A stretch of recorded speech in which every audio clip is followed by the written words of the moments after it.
No witam. Dzisiaj filmik z serii Głupie. Pokażę Wam, jak szybko obrać ziemniaka. Moi drodzy, co nam będzie potrzebne? Oczywiście jakiś nóż, no i sam ziemniak. Dobra, do dzieła.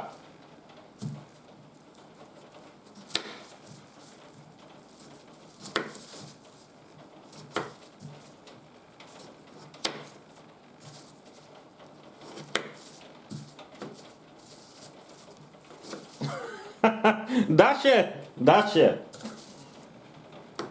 Dobra, jedziemy z następnym.